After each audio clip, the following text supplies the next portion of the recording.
കർത്താവ് നിങ്ങളോട് കൂടെ. അങ്ങേ ആത്മാവോടും കൂടെ. യോഹന്നാന്റെ വിശുദ്ധ സുവിശേഷത്തിൽ നിന്നുള്ള വായന. കർത്താവേ, അങ്ങേക്ക് മഹത്വം. അധ്യായം 6, 22 മുതൽ 29 വരെയുള്ള തിരുവചനങ്ങൾ. അക്കാലത്ത് അവിടെ ഒരു വള്ളം മാത്രമേ ഉണ്ടായിരുന്നുള്ളൂ എന്നും ശിഷ്യന്മാരോടുകൂടെ യേശു അതിൽ കയറിയിരുന്നില്ല എന്നും ശിഷ്യന്മാർ തനിയാണ് പോയതെന്നും കടലിൻ്റെ മറുകരെ നിന്ന ആളുകൾ പിറ്റേ ദിവസം മനസ്സിലാക്കി. കർത്താവ് കൃതജ്ഞതാ സ്തോത്രം ചെയ്ത് നൽകിയ അപ്പം ജനങ്ങൾ ഭക്ഷിച്ച ആ സ്ഥലത്തിനടുത്തേക്ക് തിബേരിയാസിൽ നിന്നും മറ്റു വള്ളങ്ങൾ വന്നു. യേശുവോ ശിഷ്യന്മാരോ അവിടെ ഇല്ലെന്ന് കണ്ടപ്പോൾ ജനക്കൂട്ടം വള്ളങ്ങളിൽ കയറി യേശുവിനെ തിരക്കി കഫർനാമിലെത്തി. യേശുവിനെ കടലിൻ്റെ മറുകരയിൽ കണ്ടെത്തിയപ്പോൾ അവർ ചോദിച്ചു, റബ്ബി, അങ്ങ് എപ്പോൾ ഇവിടെ എത്തി? യേശു പ്രതിവചിച്ചു, സത്യം സത്യമായി ഞാൻ നിങ്ങളോട് പറയുന്നു, അടയാളങ്ങൾ കണ്ടതുകൊണ്ടല്ല, അപ്പം ഭക്ഷിച്ച് തൃപ്തരായതുകൊണ്ടാണ് നിങ്ങൾ എന്നെ അന്വേഷിക്കുന്നത്. നശ്വരമായ അപ്പത്തിനു വേണ്ടി അധ്വാനിക്കാതെ മനുഷ്യപുത്രൻ തരുന്ന നിത്യജീവൻ്റെ അനശ്വരമായ അപ്പത്തിനു വേണ്ടി അധ്വാനിക്കുവിൻ. എന്തെന്നാൽ പിതാവായ ദൈവം അവൻ്റെ മേൽ അംഗീകാരമുദ്ര വച്ചിരിക്കുന്നു. അപ്പോൾ അവർ ചോദിച്ചു, ദൈവഹിതമനുസരിച്ച് പ്രവർത്തിക്കുന്നവരാകാൻ ഞങ്ങൾ എന്ത് ചെയ്യണം? യേശു മറുപടി പറഞ്ഞു, ഇതാണ് ദൈവഹിതമനുസരിച്ചുള്ള പ്രവൃത്തി, അവിടുന്ന് അയച്ചവനിൽ വിശ്വസിക്കുക.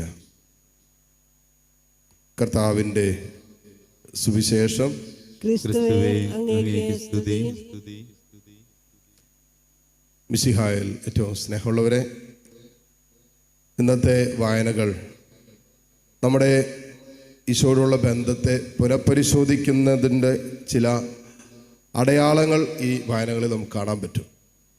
ആദ്യ വായന നമ്മൾ കാണുകയാണ്, സ്തെഫാനോസ് ശത്രുക്കളുടെ മുമ്പിൽ നിൽക്കുക.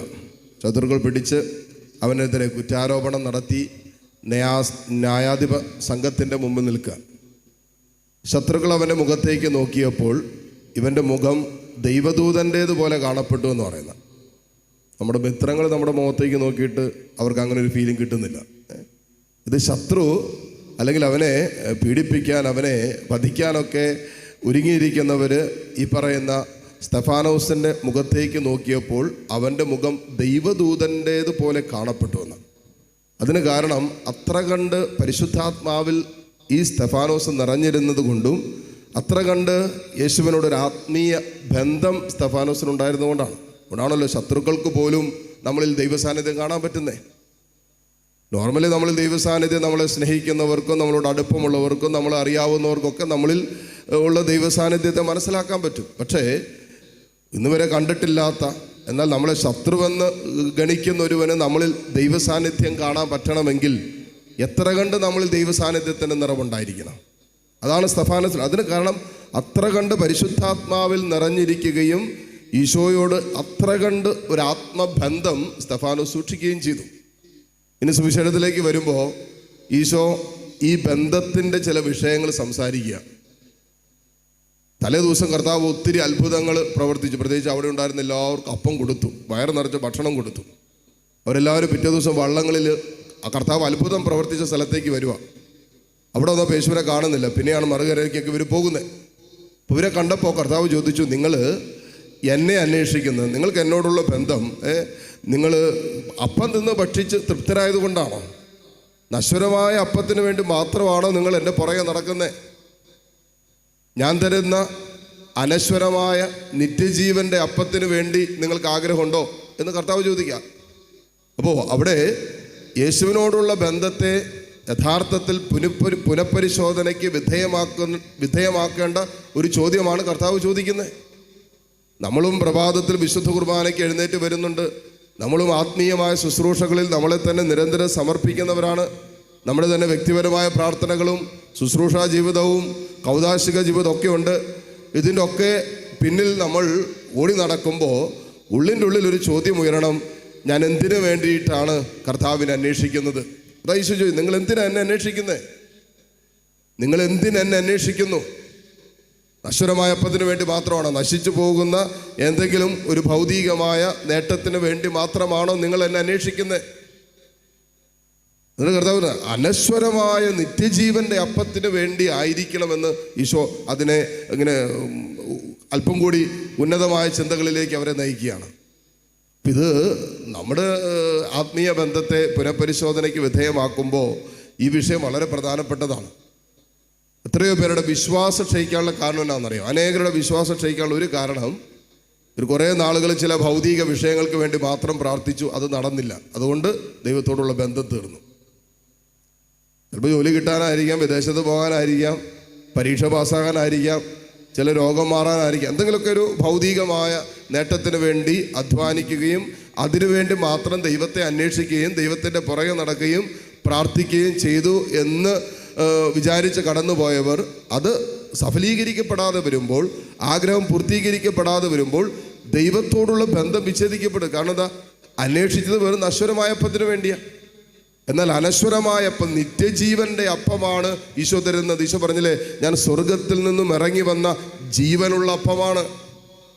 ഈ ലോക ജീവിതത്തിനും വരാനിരിക്കുന്ന ജീവിതത്തിലേക്ക് നമ്മളെ കൈപിടിച്ചുയർത്തുന്ന നിത്യജീവന്റെ അപ്പമാണ് ജീവിക്കുന്നവനായ ഈശോ. അപ്പോൾ നമ്മൾ നശിച്ചു പോകുന്നതിന് മാത്രം അന്വേഷിക്കുന്നവരായിട്ട് മാറിയാൽ നമ്മൾ ഏറ്റവും വിഡ്ഢികളായിട്ട് മാറും. അനശ്വരമായ അപ്പത്തിന് വേണ്ടി കൂടി നമ്മൾ അന്വേഷിക്കണം. അതായത് നമ്മുടെ നിത്യജീവിതത്തിന് വേണ്ടി കൂടി അന്വേഷിക്കുന്നവരായി മാറണമെന്നാണ് യഥാർത്ഥ സുവിശേഷത്തിൻ്റെ കാതൽ. എന്നിട്ട് ചോദിച്ചു, ഞങ്ങൾ ദൈവഹിതം അന്വേഷിച്ച് ചെയ്യാൻ എന്ത് ചെയ്യണം? ഒരു ചോദിച്ചു, സ്വാഭാവികമായ ചോദ്യമാണ്. ഞങ്ങൾ ഈ ദൈവഹിതം അന്വേഷിച്ച് പ്രവർത്തിക്കാൻ എന്ത് ചെയ്യണം? നമുക്ക് എല്ലാവർക്കും ഉള്ള ആഗ്രഹമാണ് ദൈവഹിതം അന്വേഷിച്ച് പ്രവർത്തിക്കണമെന്ന്. കർത്താവ് പറഞ്ഞു, ദൈവത്തിൽ വിശ്വസിക്കുക, കർത്താവിൽ വിശ്വസിക്കുക. ഒരാൾ വിശ്വസിക്കാതെ നമുക്ക് അവൻ പറയുന്നത് ചെയ്യാൻ പറ്റിയല്ലോ. ഒരുവനെ പൂർണ്ണമായി വിശ്വസിക്കാതെ അവൻ പറയുന്നത് പൂർണ്ണമായിട്ട് നമുക്ക് ചെയ്യാൻ പറ്റില്ല. അപ്പോൾ നമുക്ക് ദൈവഹിതം അനുസരിച്ച്, ദൈവത്തിൻ്റെ ഇഷ്ടമനുസരിച്ച് പ്രവർത്തിക്കാൻ പറ്റണമെങ്കിൽ ആദ്യം ദൈവത്തെ വിശ്വസിക്കണം. എൻ്റെ ദൈവം എനിക്ക് എൻ്റെ എല്ലാ മേഖലകളെയും അനുഗ്രഹിക്കാൻ കഴിവുള്ളവനാണ്. അത് ഭൗതിക ജീവിതത്തിൻ്റെ മാത്രമല്ല, എൻ്റെ ആത്മീയ അവസ്ഥകളുടെ മേലും എൻ്റെ ആത്മരക്ഷയുമായി ബന്ധപ്പെട്ടും എൻ്റെ നിത്യജീവൻ വരെ കർത്താവിൻ്റെ സ്നേഹത്തിൽ അവൻ എനിക്ക് നേടി തന്നിട്ടുണ്ട് എന്ന് വിശ്വസിക്കും. അങ്ങനെ വിശ്വസിക്കുമ്പോഴാണ് അവൻ്റെ ഓരോ വാക്കും വിശ്വസിക്കും, അവൻ്റെ ഓരോ വചനങ്ങളും വിശ്വസിക്കും, അവൻ്റെ എല്ലാ വാഗ്ദാനങ്ങളും നമ്മൾ വിശ്വസിക്കുന്നവരായിട്ട് മാറും. അങ്ങനെ വിശ്വസിക്കുമ്പോൾ നശിച്ചു പോകുന്നവയ്ക്ക് വേണ്ടി മാത്രം നമ്മൾ ദൈവത്തെ അന്വേഷിക്കില്ല, നിലനിൽക്കുന്നവയ്ക്ക് വേണ്ടി കൂടി അന്വേഷിക്കുന്നവരായിട്ട് നമ്മൾ മാറും.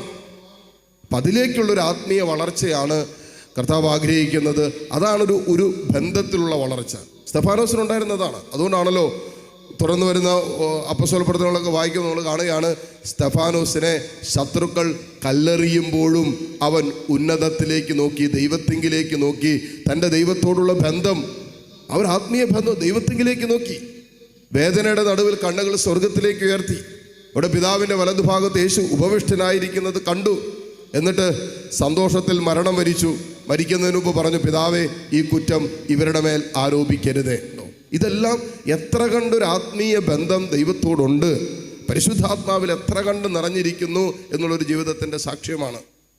ഈ ഒരു അനുഭവത്തിലേക്കും ഈ ഒരു ദൈവീക ബന്ധത്തിലേക്കും ഈ ഒരു റിലേഷൻഷിപ്പിലേക്കും വളരാൻ നമ്മൾ ആഗ്രഹിക്കും, അധ്വാനിക്കുകയും ചെയ്യുമ്പോൾ യഥാർത്ഥത്തിൽ ഈശോയോടുള്ള ബന്ധം എൻ്റെ ആത്മരക്ഷയുടെ വിഷയമാണ്, എൻ്റെ നിത്യജീവൻ്റെ വിഷയമാണെന്ന് മനസ്സിലാക്കി കഴിയുമ്പോൾ നശിച്ചു പോകുന്ന അപ്പത്തിന് വേണ്ടി മാത്രം നമ്മൾ കർത്താവിൻ്റെ പുറകെ നടക്കില്ല, മറിച്ച് എൻ്റെ നിത്യജീവൻ ഉറപ്പിക്കാൻ തക്ക വിധത്തിൽ അവനോടുള്ള ബന്ധം സ്ഥാപിക്കാൻ നമ്മൾ തീരുമാനമെടുക്കും. ഉണ്ട് ഈ ഒരു വിഷയം ഹൃദയത്തിൽ സൂക്ഷിക്കുകയും ഇന്നേ ദിവസം നമുക്ക് ആത്മശോധന ചെയ്യാം.